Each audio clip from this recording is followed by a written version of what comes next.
doing, people? Well, I'm getting a lot of new information or different information. And again, with new information, opinions change. My opinion hasn't changed. This guy killed her, was involved in killing her. He left her. He knows this other BS that people are out there. Man, it's not fair. You're picking up whatever. Look, so this is some Gabby murder investigation. Remember, I was the first one that was calling this a murder investigation from the dump street. All you people were like, man, that's not fair. All right, just go back to the date. And I got all kind of heat because I said it was a murder and I had no evidence. All right, whatever. Look, someone else made a comment that cops who jump to conclusions aren't good cops. Well, that's because you're an idiot. Cops, I'm paid to be suspicious when there's nothing to be suspicious about. I'm paid to question you even when you're telling me the truth. I mean, that is my job, to be suspicious. If I ran around like a freaking idiot wanting to give out participation trophies and thinking everybody's a great person, I'd be a pretty shitty cop. Maybe that's the type of cop you want investigating your homicide or your kid's homicide. I want somebody investigating that I want a result that's suspicious, that's going to question everything, and that's going to dig and find proof for everything they believe. But whatever. So this picture right here, I wanted to start with some of the comments. So let's get some of the comments. So here's some notes that I'm kind of making as I'm reading the comments and going through the different things. So I heard on the radio this morning a teaser for a Dr. Phil show. Evidently, Dr. Phil interviewed Gabby's father. Now, remember, this interview happened before he knew he was dead and before he knew this guy killed his daughter. So in the interview, they showed little clips, and it's like, yeah, I worried about her. And he says one thing, goes, I did not like any of her boyfriends. Oh, by the way, her father, he's bald. Not that that matters. Not that that makes any difference. Not that there's anything wrong with that. But anyway, her father and Dr. Phil are both bald. But anyway, he said, I did not like any of her boyfriends and did not call them by their name. So it wasn't like, Dad, this guy's about to get married to her. The daughter has lived with him and his parents, the fiance and the parents, the killer, the dirty laundry killer. He killed her, and he was living with his parents and her for over a year or two. I'm getting different dates. So the parents knew, but again, she's 22. She's an adult. I mean, people want to blame the kid, the cops. They want to blame, everybody. There's only one person to blame here. I mean, maybe she takes sort of the blame, some of the responsibility for staying with him, but he's the one that killed her. He's to blame.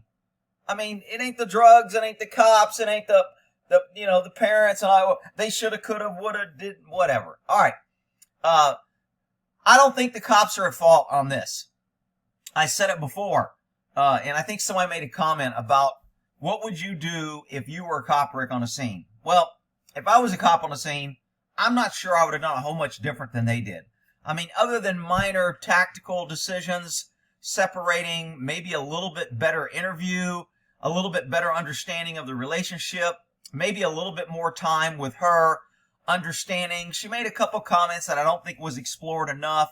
I think at one point she said he grabbed her face, or he was trying to grab her face, or she pushed him away from grabbing her face.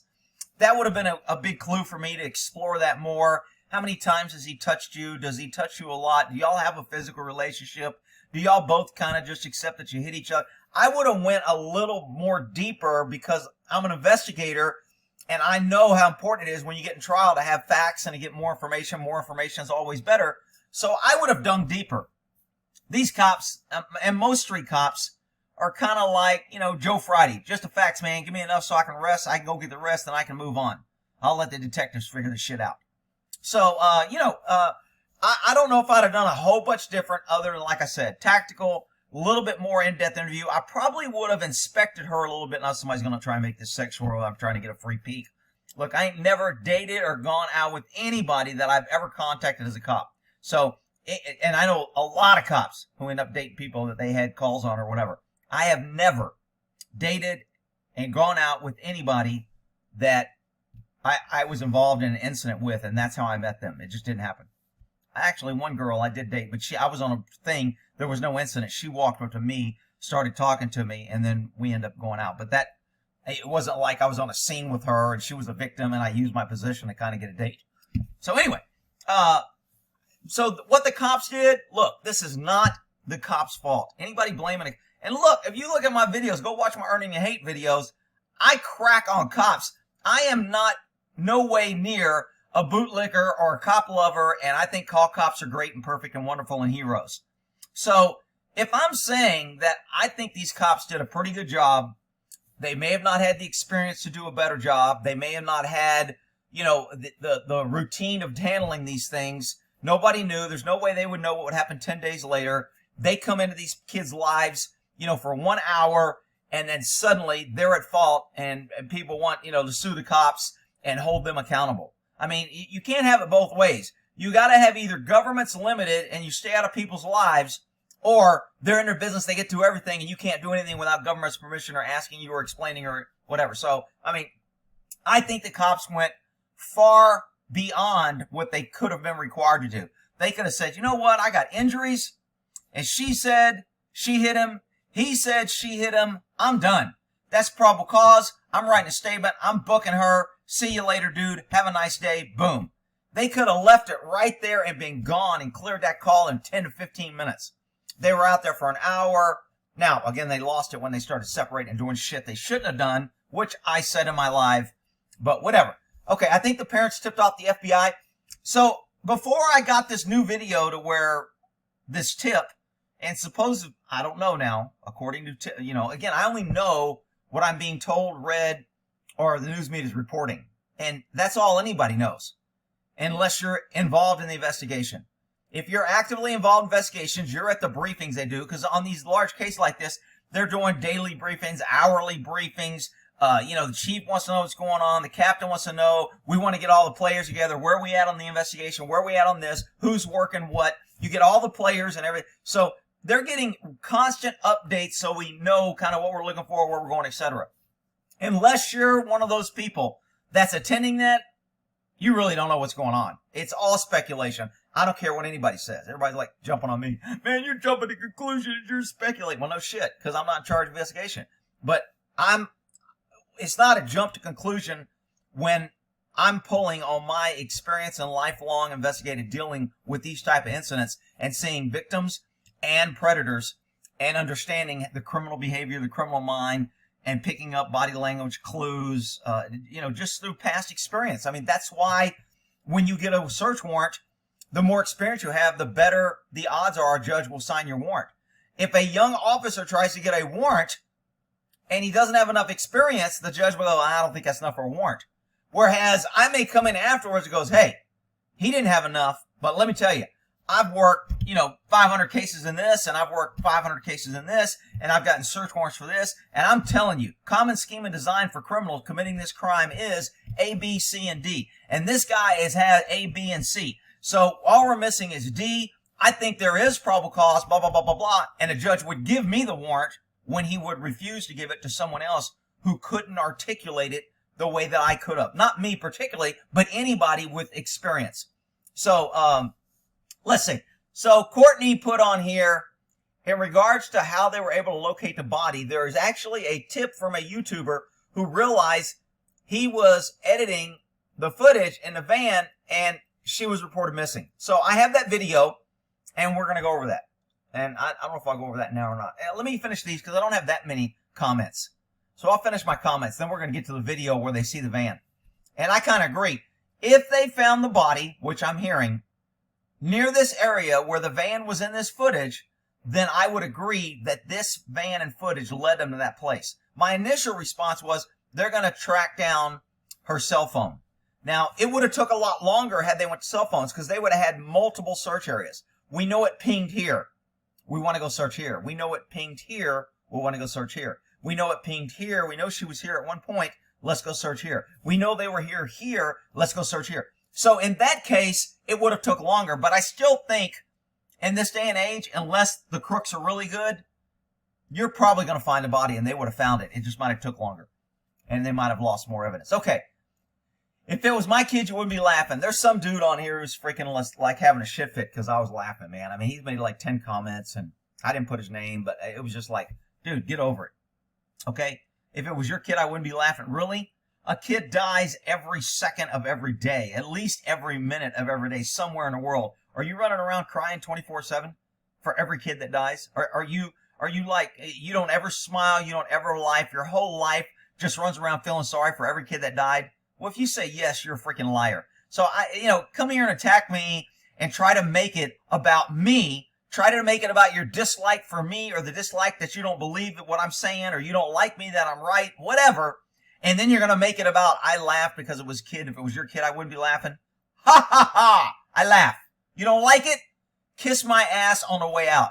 I'm tired of you freaking crybabies coming here wanting to control everybody's lives, and everybody has to believe what you believe and say everything the way you want to say it. Otherwise, you're offended, and the most offended wins in this PC bullshit. Anyway, I digress. Let's get on to this man. Rick, and again, the laughing, I specifically said, no one is laughing that the girl died and that her death is funny. That is not what we're doing. And there's black humor in cops or any high-risk situation to where you make light of things so you don't run around like an emotional wreck feeling shitty your whole life and you're crying about everything. So you joke about it, you move on, you know it's going to happen, and actually you make a better investigator. I don't want some emotional investigator who's crying over every breadcrumb that we find in the investigation, and it takes you 3 days to recover. Okay, that's not the investigator I want. Where maybe you do, Mister. I wouldn't be laughing if it was your kid. Whatever, you freaking pansy, internet warrior, wannabe internet seal. All right, Rick. I wonder if the parents of Gabby will now sue LEO and the department for not arresting her. No, they cannot. First of all, they can't sue him for limited immunity. Second of all, they have no case. The cops did nothing wrong. I mean, if anybody was going to do anything to the cops, the administration could say, we think you should arrest her. We're going to give you a letter of reprimand or days on the beach. 1 or 2 days on the beach, no pay.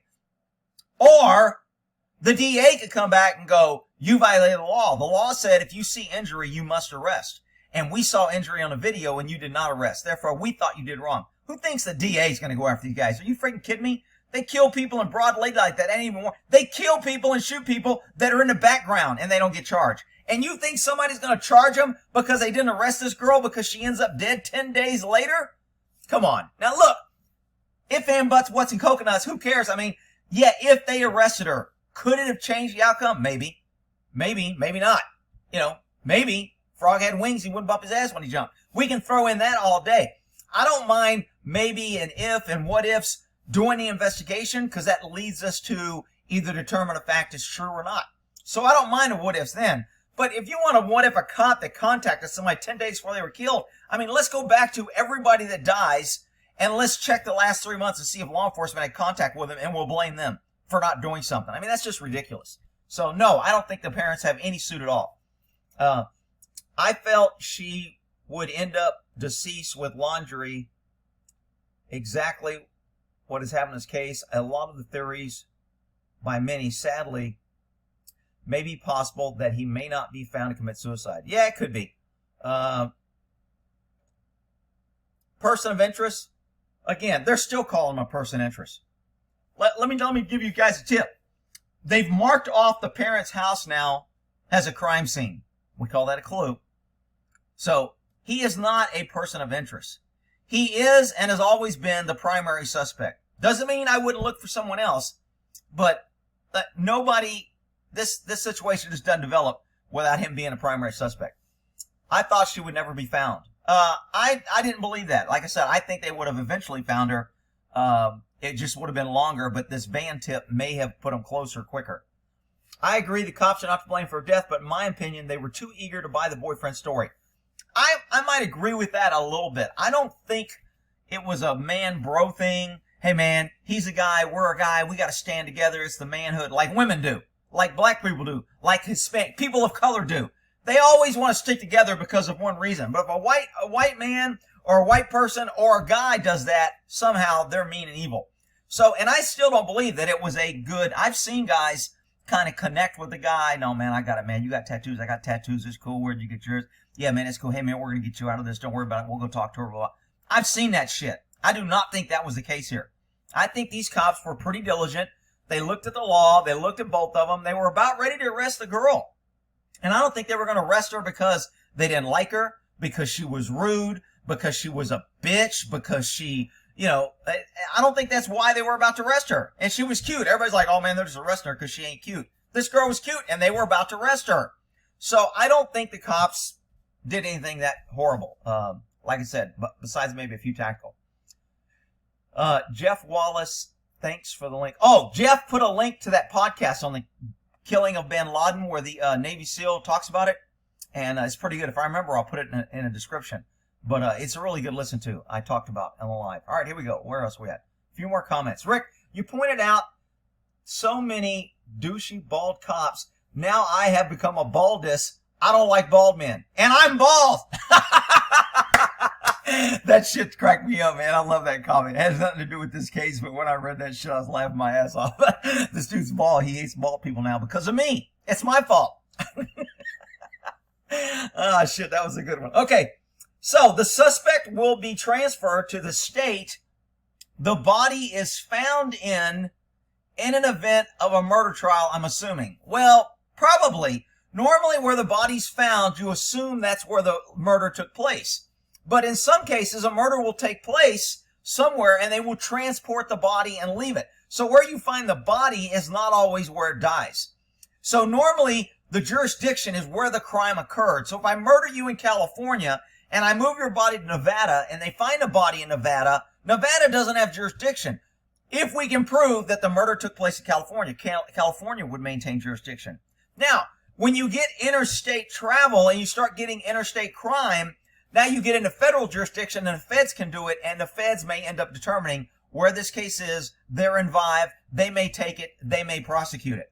Because it's a high-profile case, there's some, U.S. attorney that wants to get their name in the paper, and the FBI wants to get out there and go, how y'all doing? We're the FBI. We're really good. We solved the case. So, the FBI will probably end up taking this, which means wherever, the federal district court is, that will be tried. So sad. Rest in peace, Gabby. I agree. I wanted to put one comment here. This girl made a comment. It is sad. I hope she does rest in peace. Unfortunately, she was dead long ago. It was a bad situation. You could have said the parents should have intervened. You could have said mental health should have intervened. You could have said the cops should have intervened. You should have said she should have intervened. You could have said his parents, her parents. There's plenty of blame to go around if you just want to blame somebody. The fact of the matter is, she was an adult. She made decisions, and those decisions has consequences. She chose to stay with him. She told him to pick him as a mate. She chose to go on this trip. She chose to stay in this relationship. But Rick, I know all the women hate, the He-Man Woman Hater Club, and all the women will be like, Rick, it wasn't her fault, and she was abused, and she couldn't make a good decision, and you're blaming her, and that's victim blaming. And I'm not blaming her. I'm saying there's plenty of blame to go around. Whoever you want to target of your blame to feel good, knock yourself out. To me, I don't really give a shit. The guy I blame is the guy that killed her, and that's the one I'm focusing on. So, how about that? If you don't like that, well, shit. You know where the freaking button is to leave. All right. Right here, Rick, if you were the initial cop, you've done I think I already covered that one. Would they have found the body without the tip? I think so. Phone pings. Yeah, I just added that in there, and I already covered that. I think they would have eventually found the body because we know where they were and where they were traveling, and there were tips. Also, at first, I thought because the parents let the FBI in and the FBI was taking evidence out of the house, they bonded with the parents by saying, we're looking for your kid. And I think the parents may have given clues or may have given something intentionally or unintentionally where Gabby was. That was my first response on how they found the body.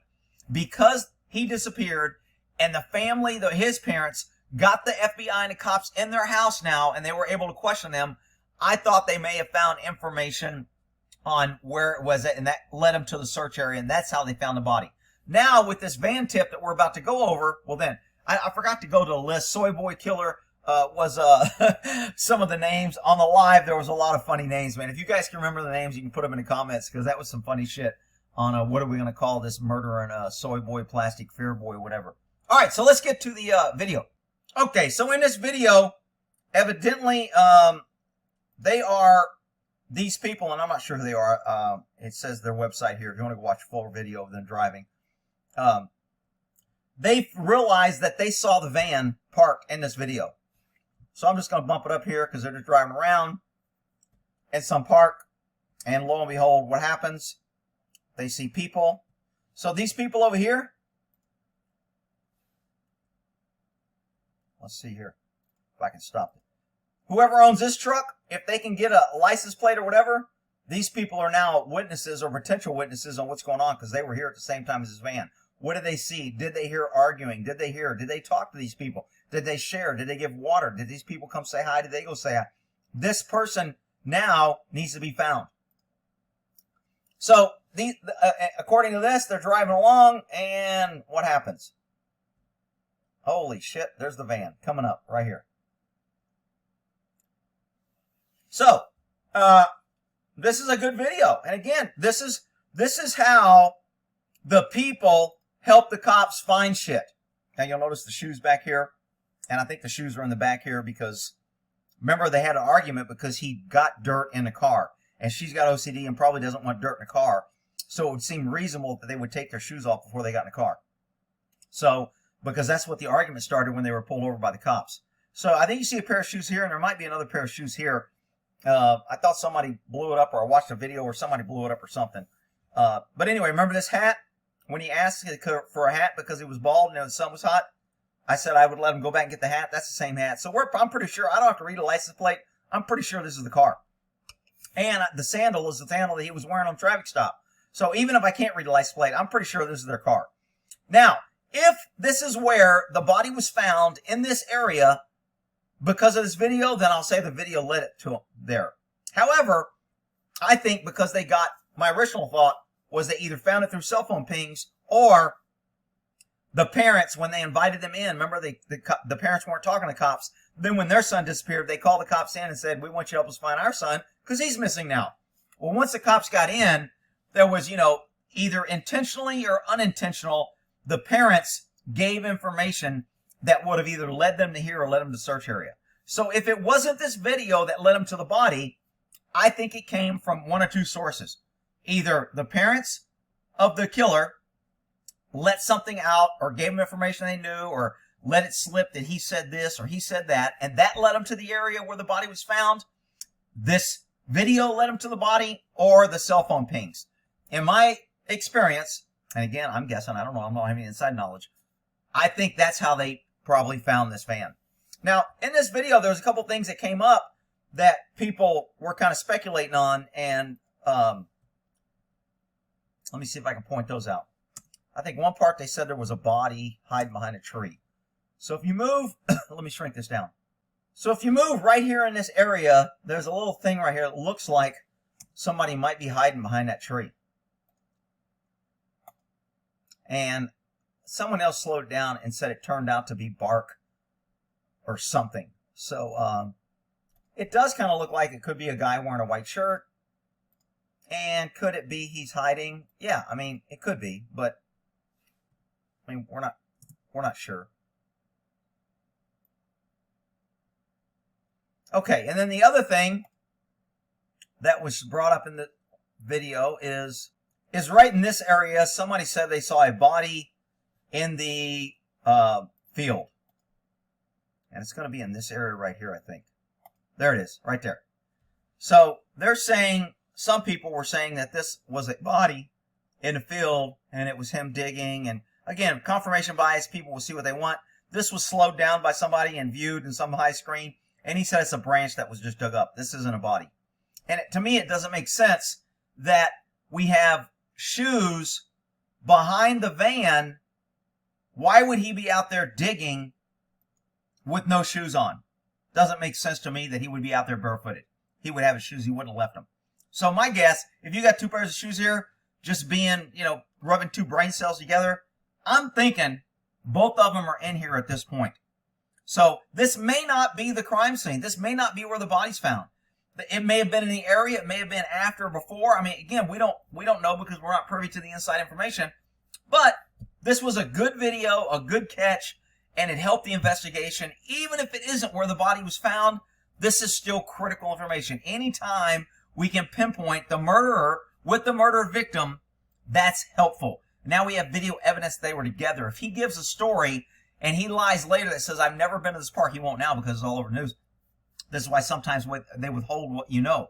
But if, let's say, he didn't know this. Let's say he's off the grid and he doesn't have phone and he's in the bushes and he don't know they have this video. When they get him and lock him down, they're going to ask him all kind of questions, and then they're just going to throw in a little side question. Hey, man, were you ever in this area? And when he says no, Now we got him in a good lie. Now we have another lie that makes him look uncredible, and we don't have to believe anything he says, which means he killed her when he says he didn't kill her. And now we can pinpoint him. So that's why this video is important. I thought there was a couple other videos. Hang on. Okay, in this video, Northport police put up crime scene tape outside Brian Landry, the dirty laundry killer, house. Okay? So we call this a clue. If they're marking off his house is now a crime scene. Why would his house be a crime scene? It isn't because they found him dead. It's because they found her dead.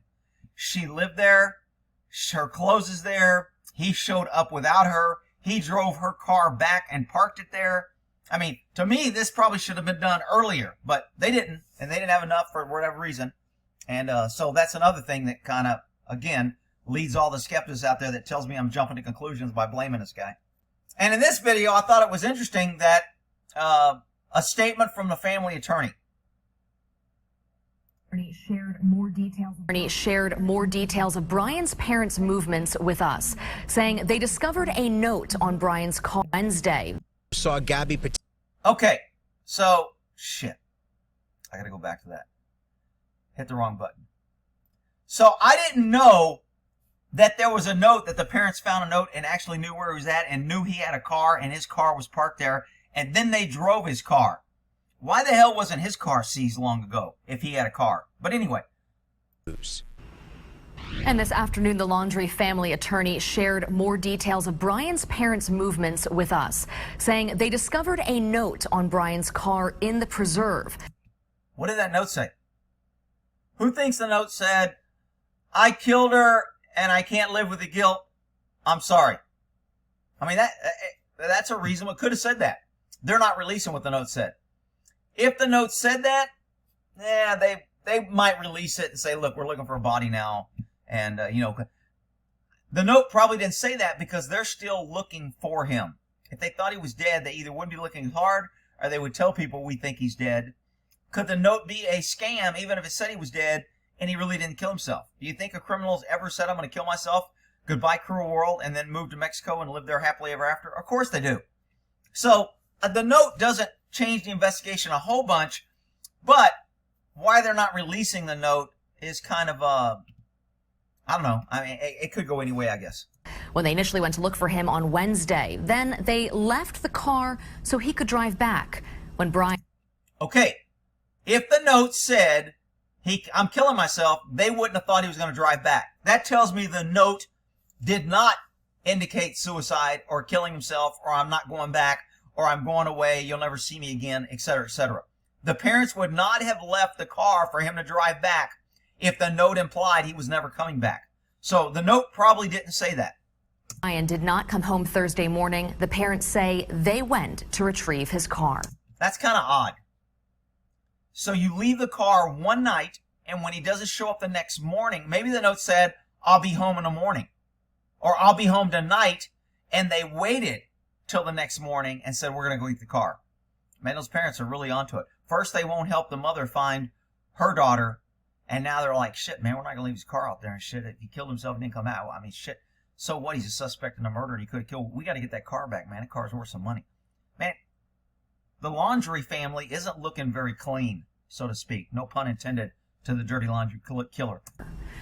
Many more questions than answers tonight, and we will have continuing coverage of the Gabby Petito investigation in our next half hour. More details from investigators out west and the search for Brian ahead at 10:30. We've also posted all the latest updates on the case on our website, fox13news.com. Okay, so I'm thinking that's it. Those are the updates. I'll put this on the playlist from the start in case you weren't aware of what I was saying before, and you can tell me how I got it wrong. I think I said in one of the videos that they're going to find her through phone pings. I'm still not sure that's not how they didn't find her. We don't know. Could have been the van, could have been what the parents said, could have been a tip, could have been, the phone pings. I still don't know, but that would be my first guess. But with this new picture, at least we know where he was at one point. All right? Well, in that there, I find this case pretty interesting because I want to get this little dirty laundry killer and shove his ass in a washing machine. All right, well, in that there.